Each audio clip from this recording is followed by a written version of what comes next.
Right now in 2023, Korea is booming with tourists, which is great to see after the numbers plummeted from 2020 to 2022. However, with an increase in tourists, you can certainly expect prices to be higher overall if you want to travel here, especially as the entire world has had a pretty big spike in inflation rates the last couple of years.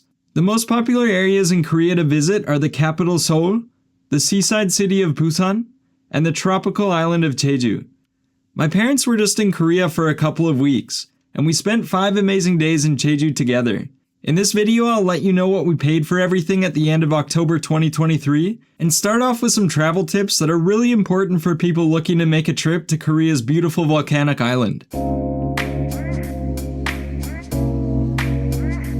So let's start out with how to get to Jeju. The most common way to get there is by airplane. You can also take a ferry there from a lot of the cities along the southern coast, but I'm assuming a lot of travelers probably will be taking an airplane from, especially from Seoul, but you can take airplanes from other cities too. And some tips I have about booking plane tickets is to look at 2 different websites. So the first one is Skyscanner. And it basically just compares a bunch of different airlines. You can kind of select your dates, like your departure date and your return date. It'll compare prices even in between different airlines. So for example, when we went, we took Asiana Airlines to Jeju. And then when we came back on E-Star. And Skyscanner is just kind of a good way to get the absolute best deal, because you're not always going to get the cheapest tickets if you fly the same airline there and back. The other website to compare it to is just Google Flights. And Google Flights is very, very similar to Skyscanner. You just kind of select your dates and where you're leaving from, where you're heading to, and it'll just recommend the cheapest flights based on that. But one thing I noticed on Google Flights is it doesn't recommend as many Korean-only websites. And when I booked my family's tickets to Jeju, we actually booked from a website that was all in Korean,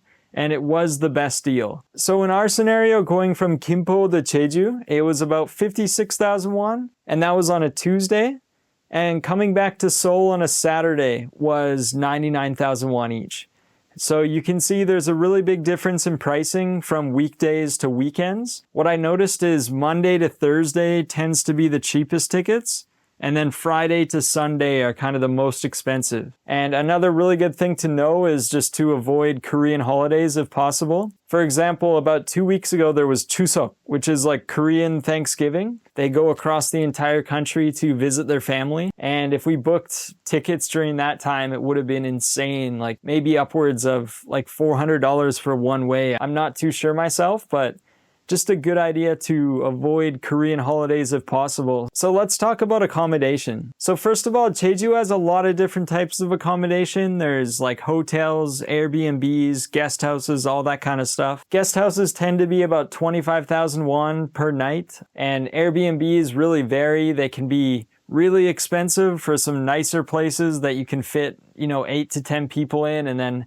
they go down to about the same price as a hotel in some scenarios, but in general, I prefer to choose hotels. They're not that expensive in Korea, and they're just kind of easier to deal with in general. When Yujin and I traveled Jeju, we get hotels for about 40 to 50,000 won per night, sometimes down to 35,000. And in this case, we were going with my parents too, so we wanted to get kind of bigger, nicer rooms than what Yujin and I are used to, because we typically travel pretty cheap, kind of budget travel. So the best tip I have for booking hotels in Jeju, and this applies to all of Korea as well, is just using Google Maps. You just kind of go to your location on Google Maps, put in the dates, and it'll compare a bunch of different travel websites with each other, just so you can find kind of the best deal. These will only compare between international websites though, and since I live in Korea with a Korean ID and phone number and stuff, I also have access to the Korean web as well. So if you live in Korea and you have an ID and a phone number, you should also compare Google Maps and all the international prices with the Korean websites like Yanoja or Yogiote. Those typically have different discounts and kind of different promotions, and the prices aren't always the same as Google Maps, but if you're a tourist, you basically can only really use the international website. So I just go with Google Maps, Just compare all the different like international websites and it'll find you the best deal, at least from my experience. And in our case, I compared Google Maps with the Korean websites and I was able to find better deals on Google Maps actually. So we reserved a hotel near Hyopje Beach, which is like a really nice beach with a beautiful sunset. It's also close to another beach called Kumnung and it's a little touristy, but also has kind of a lot of local Jeju vibe as well. So I'd recommend going there if you just want to have kind of a relaxed Jeju beach atmosphere. And we reserved a hotel called the Kai Resort for 108,000 won per night. And that was kind of a big separate room. So it was for 4 people, like my parents, Eugene and I. For 4 people in a pretty nice hotel, it's not too bad of a deal, even when there's so many travelers going to Jeju. For the next 2 nights, we decided to go to Seogwipo City. It's kind of the biggest city on the very southern tip of Jeju. Seogwipo just kind of has like a lot of attractions kind of throughout the southern coast. So if you stay in Seogwipo City, you're kind of the closest to all of them without being like too far west or too far east. And normally in Seogwipo, we book a place called Hotel Hyusik, which is hotel rest in English. And they also had like a laundry machine inside the room in a lot of cases, which is nice. But now there's a separate hotel that's kind of competing with them, I think. And it's called Hotel Zinc. It was like 60,000 won a night. And it also had a laundry machine. The location was really central. And we also used Google Maps to find this deal. One thing we learned while booking for this trip is since we had 4 people and we kind of wanted to sleep separately, I think it was called Blue Pillow.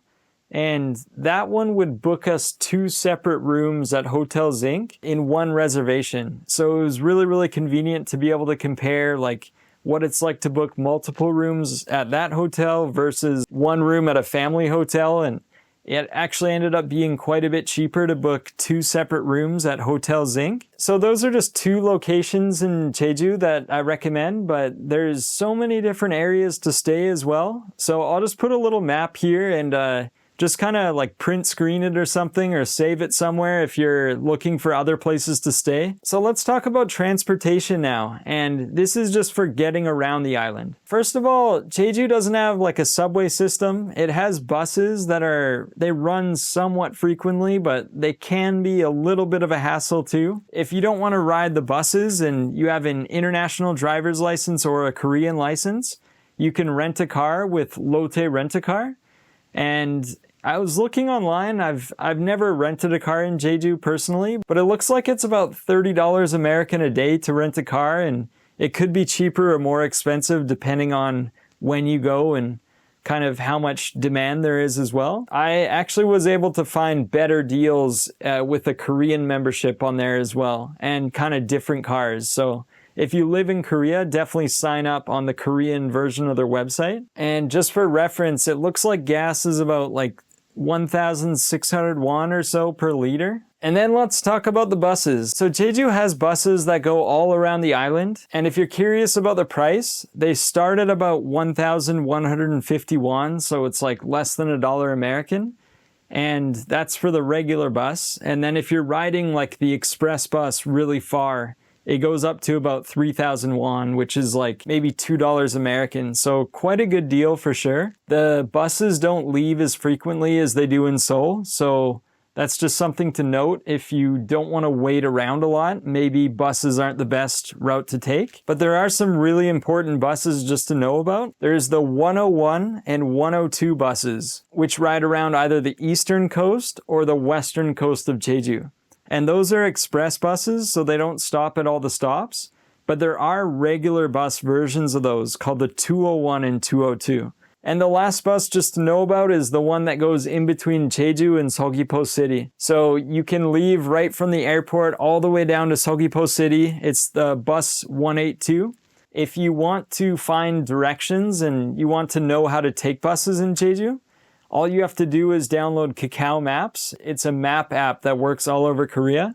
And it's really good for finding bus directions, especially in Jeju. You can actually see the buses in real time where they are on the map, which is really, really convenient because since you have to wait for them for a while, it's just good to have that kind of indicator of how much time you actually have to catch the bus. And lastly, if you don't want to rent a car or take buses, I'd recommend looking at taxis. So usually Eugen and I don't really ride taxis that much, but my parents are in their 70s right now, so it's kind of hard for them to go around on the buses a lot. So we decided to use taxis this whole trip. They're quite affordable in Korea in general. In Jeju, they start at 3,300 won for the first 2 kilometers. And then it's 851 for every additional kilometer after that. So our most expensive taxi ride was from Seogwipo to Jeju Airport at the very end of the trip, which is just about 40,000 won. And it was about an hour and 20 minutes. It's not recommended for the absolute budget traveler, but maybe if you're traveling as a family or you just want to have more of a relaxing trip and not worry about driving too much, the taxis are a really good option. Just one thing to note is taxis and buses go pretty fast in Jeju in general, so if you get car sick, you might want to pack some gravel or something like that. My mom was having to have some of those from time to time. And if you want to know how to book taxis, you use the app called Kakao T. And it's kind of like Uber, where you just input your starting point and your destination without having to speak any Korean. And you can just pay the driver at the end of the ride. If you live in Korea, you can register your card like I do, where it just pays automatically. But if you're traveling to Korea, I don't think you can do that with international cards, unfortunately. But it's still, you can pay the taxi drivers with a credit card, like even an international one. So that's not a problem. Or you can use your T-Money card if you want. The T-Money card is what you use to ride the subways and buses all around Korea. And just top it up with a bunch of money at a convenience store or a machine inside one of the subway stations, and then it'll be really easy just to tap it when you're on a taxi or a bus, and then you don't have to worry about having a bunch of cash on you. Yeah, so that kind of covers how to get to Jeju, how to find accommodation, how to get around the island. If you have any questions, please feel free to ask. We are getting a lot more comments these days, so they're backed up right now, and I'm still trying to answer a lot of them. So if it takes a little bit of time, just that is why. Hopefully I can get to them sooner rather than later. But yeah, for part 2 of this video, we'll just show kind of the highlights of our trip and kind of what we did, how much we paid, what we ate, and all that kind of stuff. So yeah, just grab a drink, some snacks, and enjoy. We started out in Mapogu, Seoul by taking the airport railroad subway from Hongik University Station to Gimpo Airport. When we got there, originally we were going to check in our bags at the T-luggage storage at Gimpo Airport Station and go check out the Lotte Mall there, which is quite huge, especially for being right beside an airport. But found out that the luggage storage was a minimum of 4 hours for 3,000 won per bag. It's still a good deal, so I wanted to put it in here. But we decided to just head into the airport instead, as we only had about an hour and we couldn't check in our bags for less than that. We then checked into the airline, boarded the plane, and landed in Jeju. Our first mission when we got there was to go to our hotel near Hyopje Beach, so we boarded the 102 express bus, and we were able to put our bags on the bottom of the bus. However, it doesn't actually pass through Hyopje, so we had to transfer to the 202 bus at Halllim Bus Transfer Station.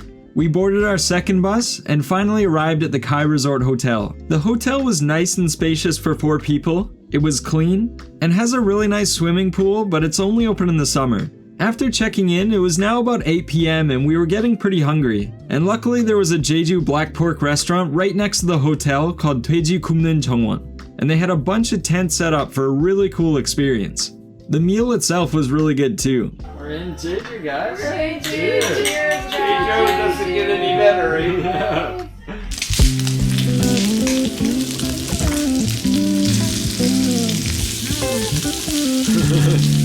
Good? The next day we woke up and headed straight to a cafe called Groove and had some great yogurt bowls and coffee. The cafe had a really nice view of the beach, and the price for breakfast was also pretty reasonable. It was also amazing just how big the cafe was.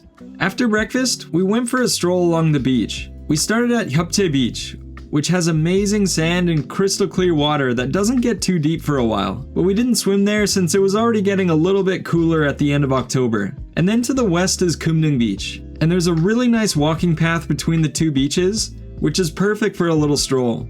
This is one of the most beautiful areas in Jeju. With palm trees lining the path, you can also camp near Kumning Beach in this area for free, which we have done multiple times in the past, and it was always a really great experience. Kumning Beach is similar to Hyopdae, but it has a bit less people overall. You can rent things like shelters, umbrellas, and even clear kayaks for 15,000 won, which I'm sure would be great for families or even couples too.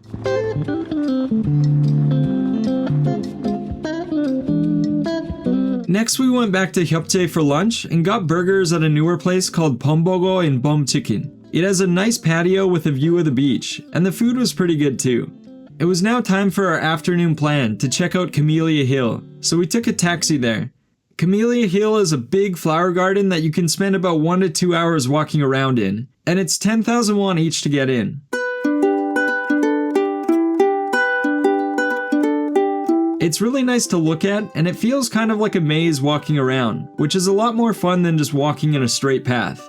Along the path there are various trees, flowers, and it's decorated really nice overall for families or couples to have a good time. We finished exploring Camellia Hill and took a taxi back to Hyopdae Beach to watch the sunset. This is the absolute best spot we've seen on the island to watch it, because it's such a cool contrast between the black lava rocks and the red sun, a view that can only be seen in Jeju while in Korea.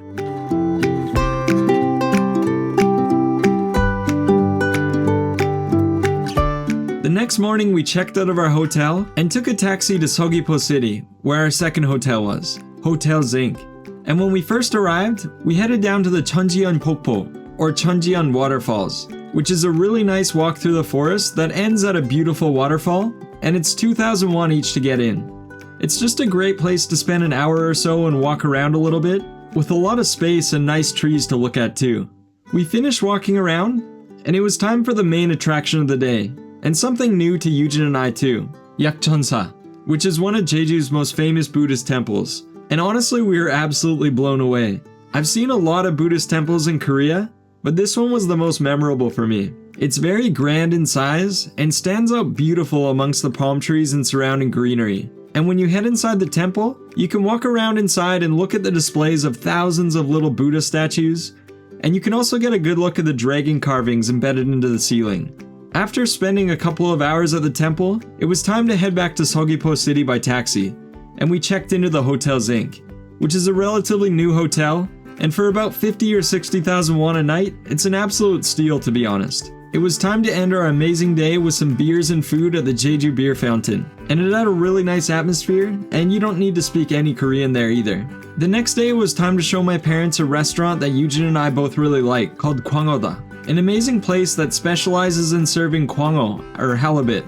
The restaurant is far from Seogwipo City, so we had to take a taxi there, and it was really close to the ocean, which is the perfect view while eating seafood. We got the kwango tangsuo, which is like a super crispy fish and chips, the kwango miyeokguk, or halibut seaweed soup, which is one of the best miyeokguks I've ever tried in Korea, and Yujin had the kwango muhae, which is raw halibut on top of somyeon, or small noodles, and a nice vinegar-based pepper broth. And that pretty much wraps up the highlights of our Jeju trip. At least the sections I remember to film.